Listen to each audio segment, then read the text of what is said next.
सबसे पहले तो सभी को गुड इवनिंग।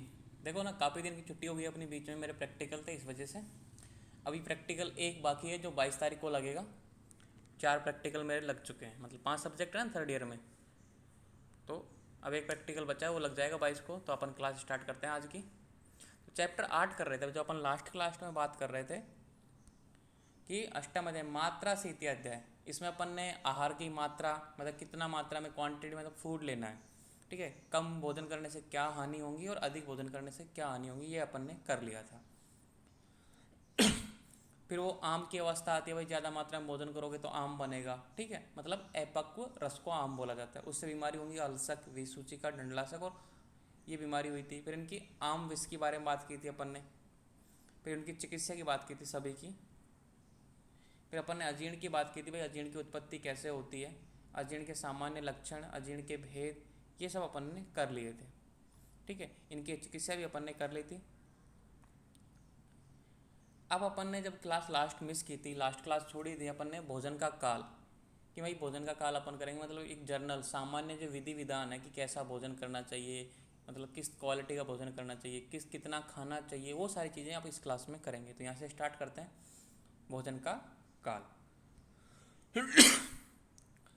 तो वेलकम, काफ़ी दिनों बाद में फिर से। तो स्टार्ट करते हैं भोजन का काल। मल प्रवृत्ति होने पर, अब इससे क्या समझते हो भोजन का काल, कि भाई कौन से टाइम पे अपन को भोजन करना चाहिए। ये इसका मतलब शाब्दिक काल यानी टाइम होता है, समय। तो कौन से समय अपन को भोजन करना चाहिए, तो ये बता रहा है कि मल प्रवृत्ति होने पर। जैसे कि अपन सुबह उठे, नहाए धोए, अपनी मल प्रवृत्ति मतलब शरीर स्वच्छ है, सुबह भूख लगेगी तो मल प्रवृत्ति होने पर। उद्गार शुद्ध होने पर, उद्गार शुद्ध होने का मतलब जो डकार आती है ना खाने के बाद में, जैसे आपका पेट भरा हुआ होता है, जैसे कि आप मार्केट में गए, समोसे कचौरी कुछ भी खाया, तो उसकी एक स्मेल सी आती रहती है मुंह से, ठीक है। तो इसका मतलब ये है कि वो अभी तरीके से पूर्णतः पाचन नहीं हुआ। तो जब भी वो डकार सी आती है, जो उद्गार आती है, वो स्वच्छ होनी चाहिए, उसमें कोई स्मेल नहीं होनी चाहिए। इसका मतलब है कि खाना पूर्णतः पच चुका, कि आप भोजन कर सकते हो। दो उद्गार शुद्ध होने पर। भूख लगने पर, सिंपल सी बात है, जब भूख लगेगी तभी तो खाना खाओगे। ऐसे तो है नहीं कि मुझे भूख लगी नहीं रही तो खाना नहीं खा सकते। वातु अनुलोमन, देखो वातानुलोमन लिख रखा है इसमें, तो इसका संधि विच्छेद करेंगे तो क्या होगा, वात अनुलोमन होने पर। कि मतलब ऐसा नहीं कि बॉडी में मतलब गैस बन रही हो, कब्ज हो रही हो, कॉन्स्टिपेशन हो रहा है और आप खाना खा रहे हो, नहीं। अगर आपकी बात कंटिन्यूटी है, मतलब अच्छी तरीके से सम्यक गति से है, तो आप इसका सेवन कर सकते हो भोजन का।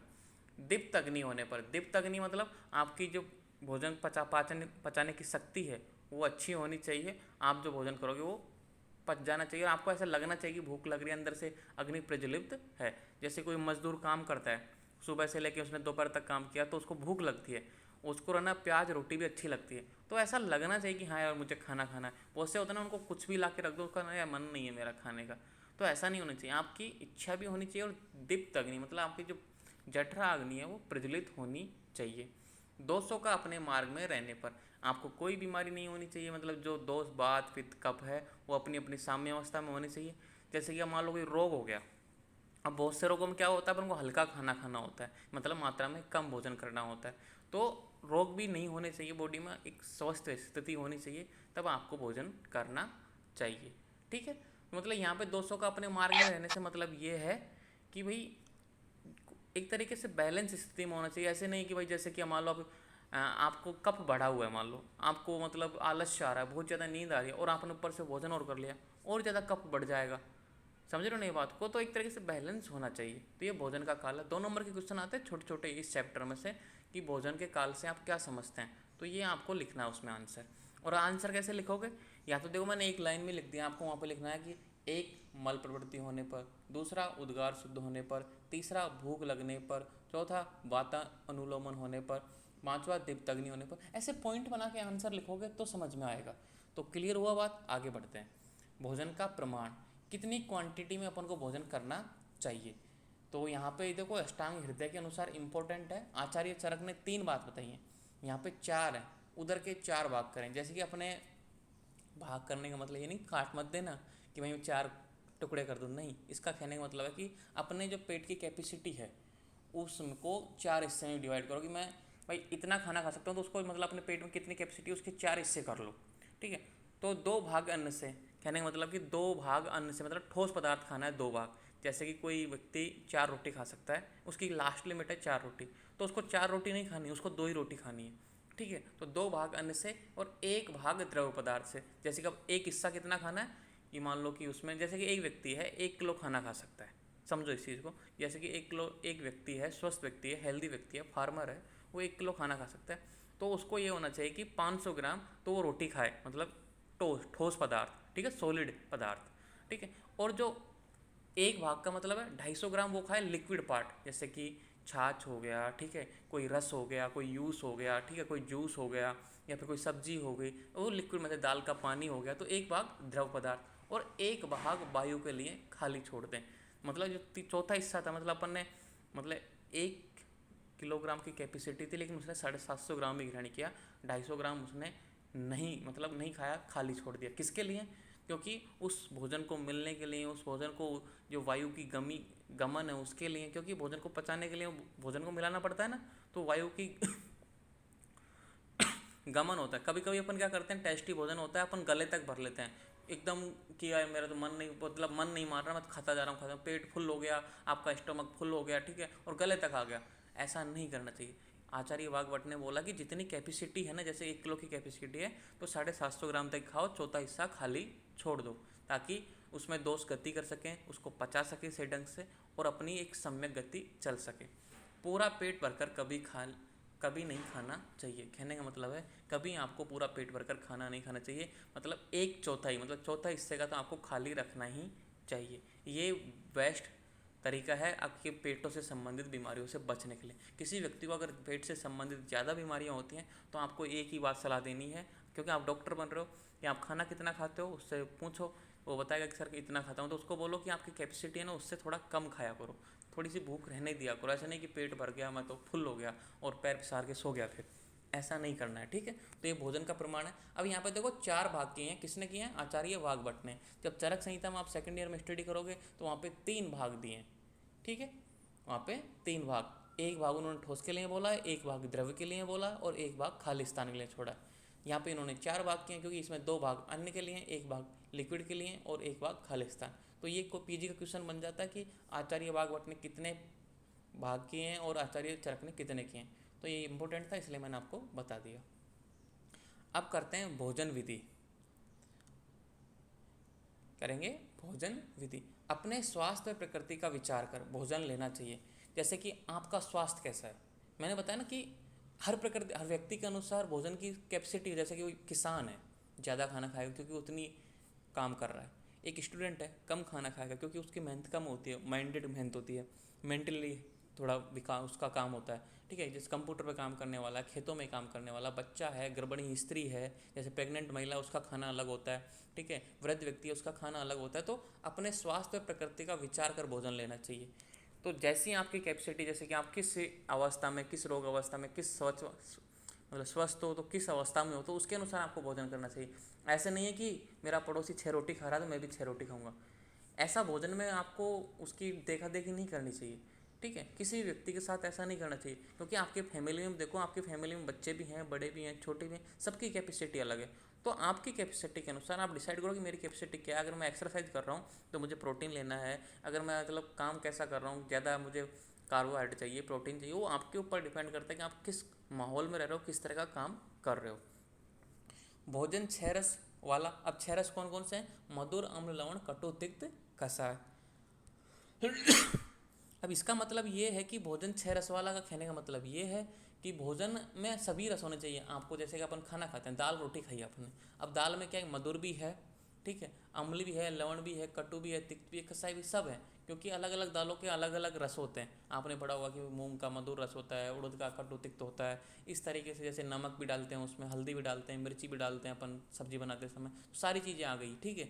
तो सभी चीज़ों का सामर्थ्य होना चाहिए, लेकिन ऋतुओं के अनुसार, ऋतुओं के अनुसार कहने का मतलब ये है कि उसमें ऋतुओं के अनुसार कहने का मतलब ये है कि जो जिस भोजन की जिस रस की ज़्यादा मात्रा के सेवन करनी है, जैसे कि आपको ग्रीष्म ऋतु में मधुर रस का ज़्यादा मात्रा में सेवन करना है, ठीक है, कौन सा मधुर रस का ग्रीष्म, तो उस रस का ज़्यादा सेवन लेना है। लेकिन सेवन तो सभी करने, ऐसे तो नहीं करना कि भाई उसको छोड़ दिया, बिल्कुल ही छोड़ दिया, बाकी के 5 रस उनका भी सेवन करना है, लेकिन मात्रा में कम। तो कहने का मतलब है कि भोजन 6 रस वाला होना चाहिए, सभी रस होने चाहिए, लेकिन ऋतुओं के अनुसार जो रस की प्रधानता है उस रस को ज़्यादा सेवन करना चाहिए। ये पॉइंट है इसमें। स्निग्ध होना चाहिए। ऐसा तो है नहीं कि रूखा सूखा हो भोजन। तो अब कभी रूखी सूखी रोटी खाई है जिनको घी नहीं मिलता, मतलब हम ही यहाँ पे मैस में खाना खाते हैं तो रूखी सूखी रोटी खाई नहीं जाती, कभी नहीं मिलता तो हम खुद का घी लेके आते हैं। तो स्निग्ध भोजन खाना चाहिए ताकि वो आराम से नीचे जा सके। गरम टेस्टी होता है, ठीक है। लघु हल्का जो जल्दी आसानी से पच जाए। स्नान करके, मतलब ऐसा नहीं कि गंदा हो रहे हो, आपके मैले हो हाथ पैर, ऐसा नहीं। स्वच्छ व्यक्ति को भोजन करना चाहिए ताकि उसको मन रुचि उत्पन्न हो भोजन में। अब मान लो गंदा व्यक्ति कैसे खाएगा खाना, मतलब मन ही नहीं करेगा। ना बहुत धीरे, ना धीरे धीरे, मतलब, और ना बहुत जल्दी। ना बहुत धीरे, ये थोड़ा मैंने 2 बार लिख दिया।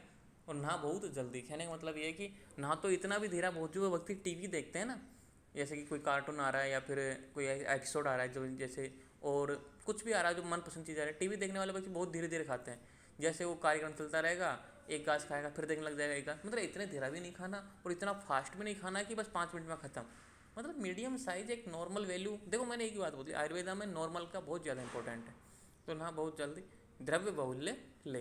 द्रव्य बाहुल्य का मतलब ये है कि उसमें लिक्विड मात्रा भी होनी चाहिए। ऐसा नहीं होना चाहिए कि भाई ठोस ही ठोस खा रहे हो, क्योंकि अपन ने यहाँ पे देख लिया, अगर 2 भाग आप अन्न खा रहे हो, मतलब ठोस पदार्थ खा रहे हो, तो 1 भाग आपको लिक्विड लेना ही है। तो क्लियर, ये भोजन की विधि है। तो आंसर लिखने का तरीका मैंने बता ही दिया कि एक एक पॉइंट, ये अपने स्वास्थ्य और प्रकृति का विचार कर भोजन लेना चाहिए। भोजन 6 रस वाला होना चाहिए, भोजन स्निग्ध होना चाहिए, भोजन गर्म होना चाहिए, भोजन लघु होना चाहिए।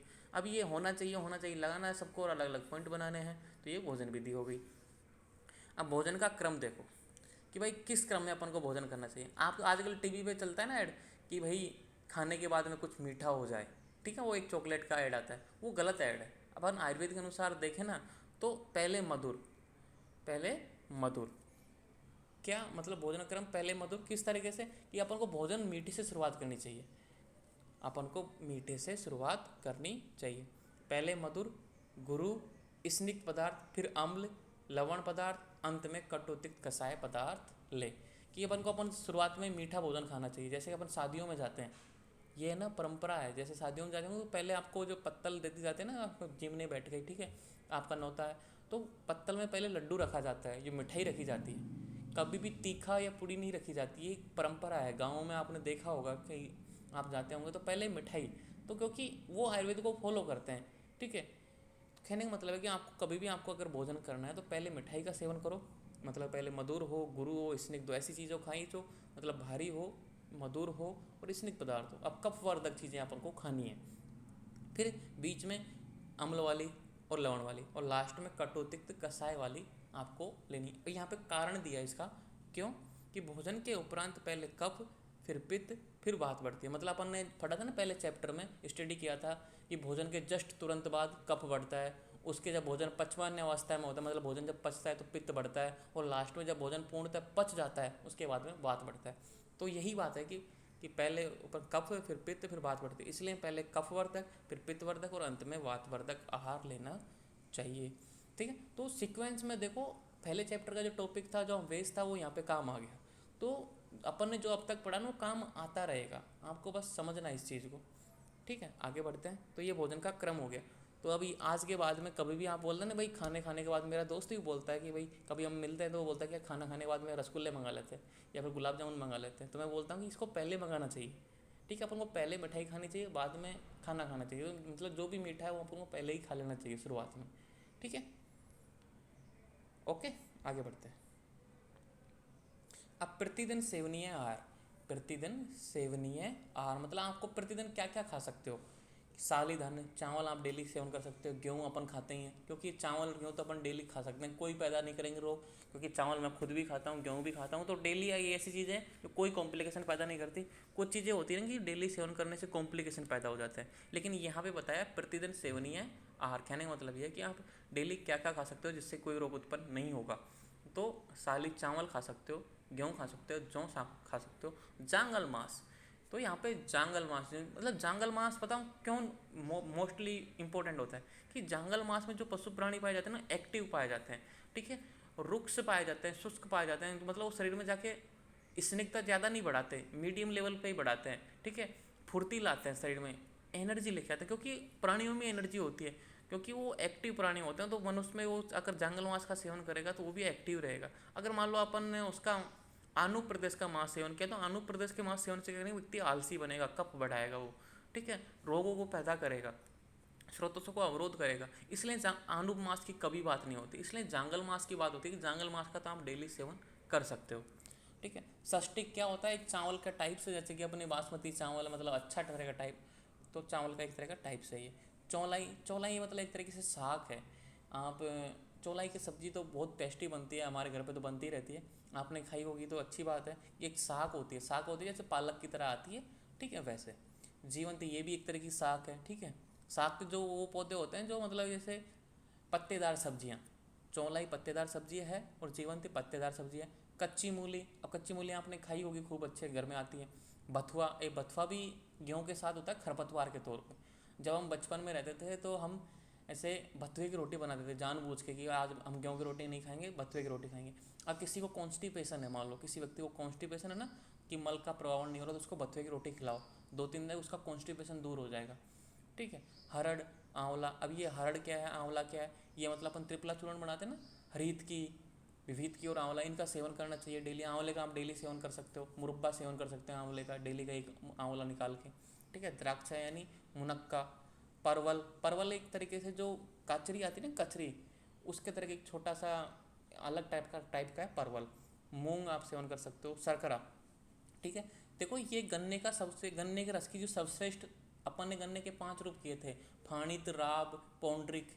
ठीक है, ऐसे किए थे ना, तो उसमें शर्करा सबसे श्रेष्ठ उत्तम थी कि लास्ट में शर्करा बनती है, तो उसका सेवन कर सकते हो। घी का, घृत, वर्षा जल मतलब शुद्ध जल, दूध, मिल्क आप जानते हो, मधु यानी शहद, अनार और सेंधव। देखो नमक की बात आई है तो सेंधव नमक की बात आई है। ठीक है, तो इन सब चीज़ के आप डेली सेवन कर सकते हो, कोई रोक टोक नहीं है, कोई कॉम्प्लिकेशन पैदा नहीं होंगे, आपके स्वास्थ्य को ये बनाए रखते हैं। इन सभी का प्रयोग नित्य करना चाहिए और ये प्रयोग करना भी चाहिए। अब मान लो कि प्रतिदिन असेवनीय आहार, मतलब कि आप खा सकते हो इनको, जो चीज़ें लिखी हुई है ना इनको खा सकते हो, लेकिन डेली नहीं खाना। टेस्ट के लिए, जैसे कि सप्ते में 1 दिन हो गया, 15 दिन में 2 बार हो गया, महीने में 1 बार हो गया, जैसे किसी शादी में गए तब हो गया, लेकिन डेली नहीं खाना। कौन सी, प्रतिदिन असेवनीय आहार को, जैसे दही को आप डेली नहीं खाना। अगर आप इसमें देखो, पहली बात तो दही के लिए मनाही किया है कि आपको दही में कुछ ना कुछ मिला के खाना है, जैसे दही शहद मिला के खाना है, चीनी मिला के खाना है, कुछ ना कुछ मिला के खाना है। ऐसे डायरेक्ट खाने को तो मना ही किया है शुद्ध, लेकिन मिला के भी खा रहे हो ना, तब भी आपको डेली नहीं खाना चाहिए।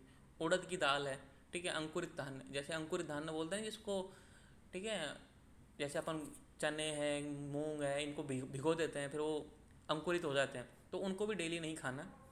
पिष्टी से बने पदार्थ, मतलब मैदा से बने पदार्थ, जैसे मैदा से कितने सारे आइटम बनते हैं, जितनी भी चाट बनती है मैदा से बनती है। ठीक है, सेम, अपक्व मूली, अब सेम क्या होता है, एक फली होती है सेम की, ठीक है, अपक्व मूली। ठीक है, एक तरीके से देखो यहाँ पे कच्ची मूली है और यहाँ पे अपक्व मूली है। अपक्व मूली एक तरीके से आप समझो कि इसको अपन ने सब्जी बनाई और एक तरीके से पूर्णतः पक्की नहीं है, ठीक है, वो है। ये कच्ची मूली तो है कि ताज़ा, जिसको सैलेड के रूप में खाते हैं, ठीक है, ये कच्ची मूली है सैलेड के रूप में खाने वाली। और ये अपक्व मूली है कि जिसका मतलब अपन सब्जी बना रहे हो और वो मतलब पूर्णतः पक्की नहीं हो, वो है अपक्व मूली। फाणित, देखो फाणित क्या हुआ, जैसे गन्ने की रस का एक प्रकार है। ठीक है, यवक, यवक तरीके से जई होता है, ठीक है, ये आपने गेहूँ के साथ उगता है, गेहूँ के साथ या जौ के साथ उगता है। ये कूर्ची का, कूर्ची का क्या होता है, जैसे अपन गाँव में देखा होगा आपने कि पहले क्या होता था, स्टील के बर्तन नहीं होते थे, मिट्टी के बर्तन होते थे। मिट्टी के बर्तनों में क्या होता था कि नीचे वो दूध जल जल के लग जाता था, आपने देखा होगा। फिर अपन को उसको बोलते हैं कि सुबह जब छाछ करती थी मम्मियाँ, ठीक है आपकी, जब तो उसके नीचे खुरचन निकाल देती थी, उसको खुरच खुरच के जो दूध जला था ना उसका एक पपड़ी सी बन जाती थी, लेयर सी, वो बहुत टेस्टी होता है खाने में। ठीक है, तो सुबह सुबह जब छाछ होती थी ना, तो जिसके घर में छाछ होती थी पहले, अब तो बहुत ऑटोमेटिक हो गया, मशीनें आ गई, पहले वो रई बिलौने से छाछ हुआ करती थी। तो जो मिट्टी का जो बर्तन था दूध को गर्म करने वाला, उसके नीचे से जो दूध जला था उसके से जमने से जो पपड़ी सी बनी थी टेस्टी, उसको बोलते हैं कूर्ची का। ठीक है, शुष्क मांस, शुष्क मांस कहने का मतलब है कि एक तरीके से ऐसा कि बिल्कुल ठोस मांस। आपको यहाँ पे देखो जांगल मांस है, तो जांगल मांस का जब भी बात आए, तो मैंने एक बात बताई थी चैप्टर नंबर 5 में, जब मांस मांस रस पढ़ रहे थे, तो जांगल मांस की तब भी बात आए, मोस्टली आपको मांस रस से समझना है। तो शुष्क मांस देखो यहाँ पे मना किया कि शुष्क मांस आपको डेली नहीं खाना है। इन सभी का प्रयोग नित्य नहीं करना चाहिए, कभी कभी करना चाहिए, मतलब टेस्ट के लिए, या फिर कभी आप शादी में गए, जैसे कि कभी मौका मिल गया बना लिया, तो ये सब चीज़ें आपको सेवन करनी चाहिए, मतलब डेली सेवन नहीं करनी चाहिए। ओके, तो ये हो गई भोजन से संबंधित बातें। तो समझ में तो आ रहा है ना, काफ़ी दिनों बाद में क्लास चल रही है आपकी। हेलो। मैंने बीच में आपसे कुछ पूछा भी नहीं है, मैं बोलता ही जा रहा हूँ। यस। क्लियर है ना बच्चों? Yes sir. Okay. Yes sir. Okay. Yes sir. अभी चलते हैं आगे अनुपान की तरफ। अब अनुपान क्या है? अनुपान का देखो यहाँ पे पहले मैं आपको पढ़ लेता हूँ, इसको लिखा क्या लिखा है वो बता देता हूँ, फिर मैं आपको मेरे देसी तरीके से समझाऊंगा तो आपको जल्दी समझ में आएगा। जो द्रव्य अन्य के गुणों से विपरीत होते हुए भी अन्य के साथ विरोधी नहीं होते, अनुपान कहलाते हैं। कहने का मतलब ये है कि भाई अपन कोई जैसे बोलते हैं ना कि भाई अपन डॉक्टर के पास जाते हैं, कोई डॉक्टर ने टैबलेट दी, तो अपन बोलते हैं डॉक्टर साहब किससे लूँ इसको, पानी से लूँ, दूध से लूँ, या किसी छाछ से लूँ, किससे लूँ? तो डॉक्टर बोलेगा गर्म पानी से लेनी है इसको। कोई डॉक्टर बोलेगा इसको छाछ से लेनी है, कोई डॉक्टर बोलेगा इसको दही के साथ लेनी है, कोई बोलेगा इसको शहद के साथ लेनी है। तो वो अनुपान है जो साथ में जो अपन सेवन करते हैं ना, उस मेडिकल के साथ, उस औषधि के साथ, है ना, जो दूसरी चीज़ होती है वो अनुपान है। ये क्या कहते हैं? जो द्रव्य अन्न के गुणों से विपरीत होते हैं। अपन जो मेडिसिन ले रहे हैं उससे और वो जो साथ में है उसका कोई मेल जोल नहीं है, लेकिन फिर भी अन्न के साथ विरोधी नहीं होते, अनुपान कहलाते हैं। कि अपन उसके साथ ले सकते हैं। उससे क्या होता है कि अनुपान से लाभ देखो यहाँ पे, उससे क्या होगा अपन लेने से? अन्न का सर्व शरीर में फैलना। जो अपन ने साथ में चीज़ ली, जैसे कि अब गर्म पानी लिया, ठीक है, या ठंडा पानी लिया, या फिर कोई भी ऐसी दूध लिया या छाछ ली, जो भी अपन ने अनुपान लिया मतलब साथ में उस औषधि के साथ, वो क्या करता है? अन्न का जो अपन औषधि ले रहे हैं, यहाँ औषधि से समझा रहे हैं इसलिए जल्दी समझ में आएगा। जो अपन औषधि ले रहे हैं उसको क्या सर्व शरीर में फैलना, जल्दी से पूरी बॉडी में उसका विसरण कर देगा, मतलब फैला देगा। जहाँ पे डिजीज है वहाँ पे उसको पहुँचा देगा। ठीक है, अगर मान लो बिना अपन अनुपान के लेंगे तो उसमें टाइम लगेगा कि वो डाइल्यूट होगी, वो पचेगी, फिर धीरे रक्त के माध्यम से पहुँचेगी। लेकिन ये क्या करेगा साथ में? उसकी गुणवत्ता को बढ़ा देगा। मतलब एक तरीके से उसको बोलते हैं ना, उत्प्रेरक डाल दिया अपन ने, तो उसकी जो रिएक्शन की अभिक्रिया उसको एकदम फास्ट कर देगा। तो अनुपान क्या करता है? अन्न का सर्व शरीर में पहला मतलब जो मेडिसिन ली अपन ने उसको जल्दी से जल्दी एक्टिव कर देता है। अंगों में दृढ़ता, ऊर्जा, तृप्ति, किलता व पाचन करना। कि अब अनुपान से क्या होता है? आपको साथ में एक तरीके से, एक तो अपन अन्न ले रहे हैं, भोजन ले रहे हैं, ठीक है, और साथ में अनुपान का भी सेवन कर रहे हैं, मतलब उसकी कार्यता को बढ़ाने वाला ऐसी चीज़। जैसे बोलते हैं ना, एक कर एक दो होते हैं, लेकिन एक कर एक 11 भी होते हैं। तो ये क्या करता है कि अनुपान एक भोजन को 11 बना देता है, मतलब एक तरीके से उसकी कैपेसिटी को बहुत ज़्यादा बढ़ा देता है।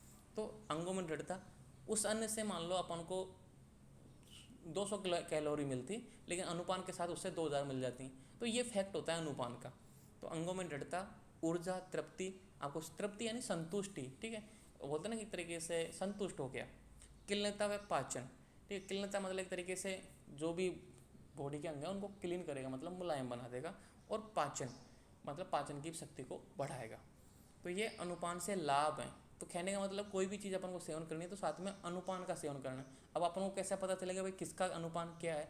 कुछ एग्जाम्पल यहाँ पे दिए हुए हैं, ठीक है, अष्टांग हृदय में, वो मैंने यहाँ पे मेंशन किए हुए हैं।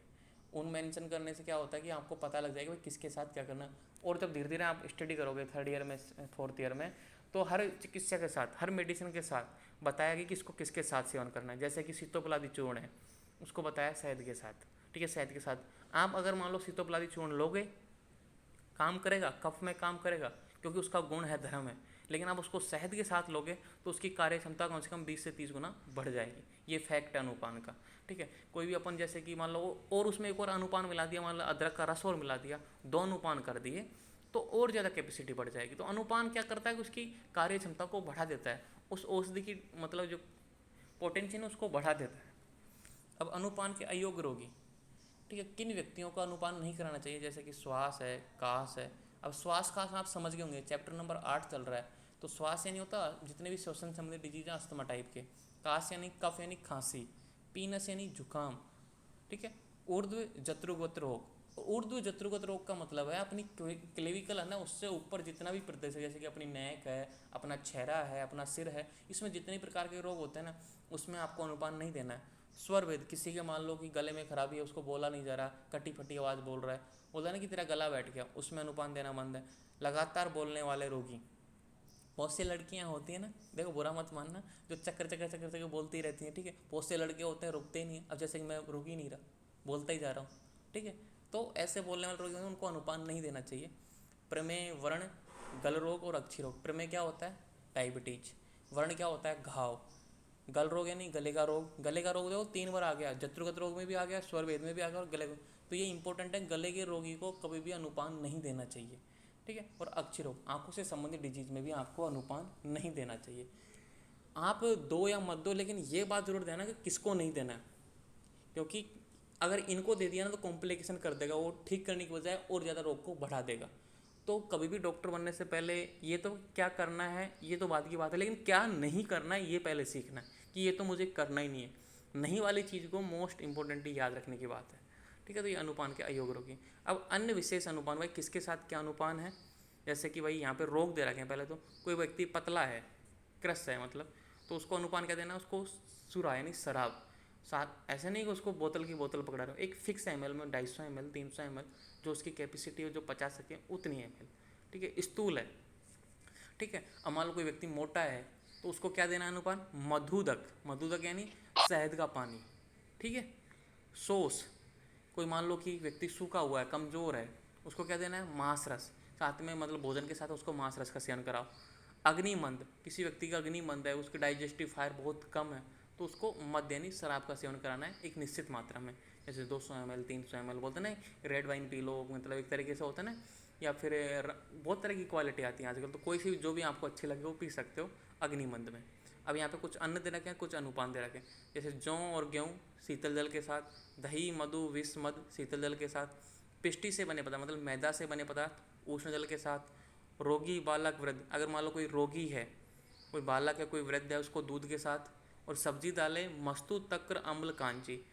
मस्तु क्या होता है, दही का पानी, तक्र क्या होती है, छाछ, अम्ल, अम्ल एक तरीके से अम्ल को आप क्या समझ सकते हो, बनती एक तरीके से, जैसे इसको ऐसे समझ लो कि एक तरीके से ये उसी का रूप है। अम्ल अपने क्या होता है ना, एक तरीके से खट्टा हो जाता है, एक तरीके से छाछ के एक रूप में मान लो, दही के एक रूप में मान लो। और कांजी, कांजी क्या बनता है, आपने पढ़ा था, आपने जब चैप्टर नंबर 5 में पढ़ रहे थे, या चैप्टर नंबर 6, हाँ 5 में ही था।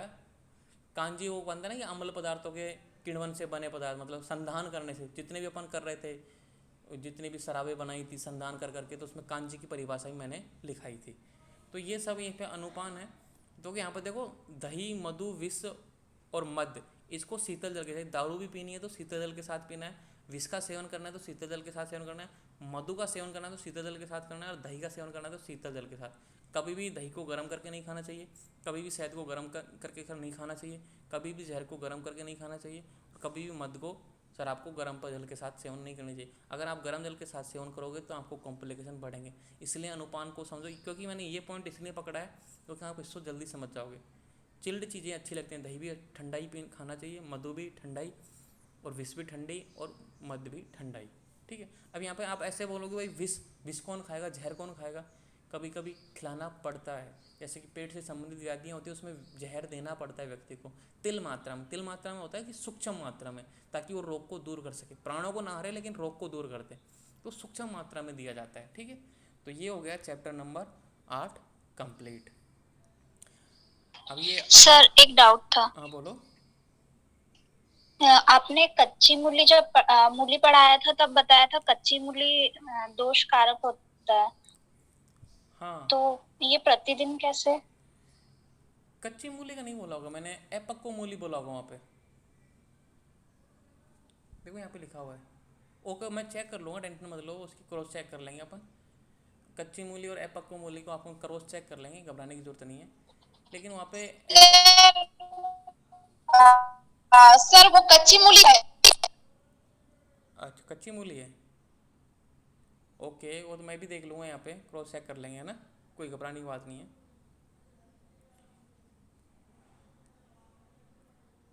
ठीक ओके है। सर। तो अब देखो, अभी एक टॉपिक है गया अपना आहार पाचन क्रिया, इस चैप्टर में नहीं है लेकिन इससे संबंधित है, क्योंकि ये चैप्टर अब बार बार भोजन की बात नहीं होगी, अब हो रही भोजन की बात, लेकिन भोजन पचता कैसे है आयुर्वेदा में वो समझना जरूरी है। इस चैप्टर में नहीं है लेकिन समझने लायक इस चैप्टर से संबंधित है, और इसको समझना बहुत इंपॉर्टेंट है। तो मैं क्लास को डिसमिस कर रहा हूँ, फिर आपको ज्वाइन होना है और आहार पाचन क्रिया समझनी है, ठीक है। एक बार तुरंत दोबारा ज्वाइन हो जाना।